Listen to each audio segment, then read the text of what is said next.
Marie Curie was a physicist and chemist who pioneered the field of radioactivity. In fact, she coined the term radioactivity. In this digital story, we discuss Marie's contributions to science and her incredible ascent against all odds. We begin with her scientific contributions and their importance. When Marie started out, the world knew very little about radioactivity. Henry Becquerel had discovered that uranium salts emitted rays that were somehow different. It was believed that interaction between molecules caused radiation, while the atom itself was indivisible.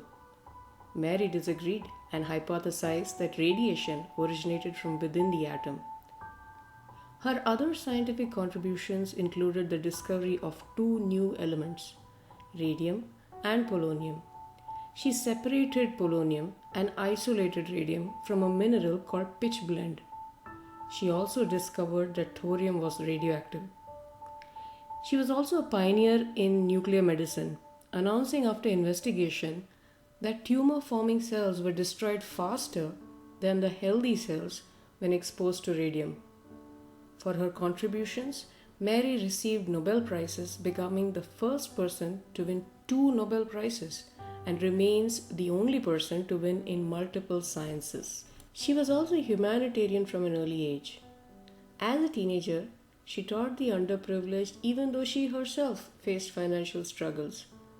Later on, during World War I, she set up a network of mobile X-ray units to diagnose war wounds. All these achievements are rendered even more spectacular against the backdrop of personal tragedies, poverty, gender bias, and political oppression. Let's take a closer look. Marie was born in the Kingdom of Poland, which was part of the Russian Empire. Russian occupation posed multiple challenges for Marie because it limited the educational opportunities that she could get, and amongst other things, it eliminated laboratory instruction from Polish schools. Fortunately, her educator parents encouraged academic excellence despite their financially strained circumstances. When Mary was 10 years old, personal tragedy struck.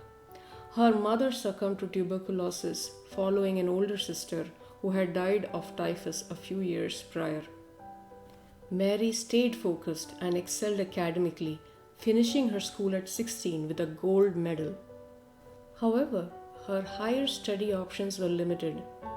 Warsaw University did not admit girls, nor did her father have the means to send her abroad.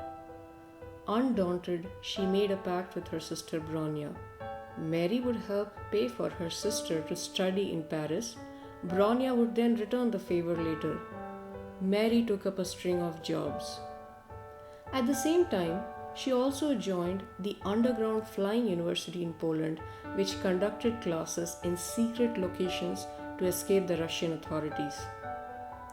After struggle and some heartbreak, Mary made it to Paris in 1891. For years, she underwent poverty and harsh winters, even fainting occasionally from hunger. But she persisted single-mindedly until she had her degree in physics in 1893 and even snagged a second degree a year later. She then took up a job investigating the magnetic properties of various steels. Romance enters her life again and she meets Pierre Curie through friends. She married Pierre at the age of 28. Married life was blissful and she had her first child at 30. Shortly thereafter, a scientific breakthrough at the age of 31 led her to discover polonium and radium. She was awarded a Nobel Prize in Physics along with Henry Becquerel and Pierre Curie. That same year, she finished her PhD under the supervision of another Nobel laureate, Gabriel Lippmann. Marie Curie had finally arrived despite the odds. She had her second child at 37. Pierre Curie was killed in an accident. Mary, now a single mother, remained dogged and continued her scientific pursuits, and she was awarded her second Nobel in 1911 for discovering polonium and radium. Marie Curie stands as a beacon for womankind. She achieved spectacular success. with extraordinary persistence. Her accomplishments as a scientist, humanitarian, wife and mother serves as an inspiration for us all.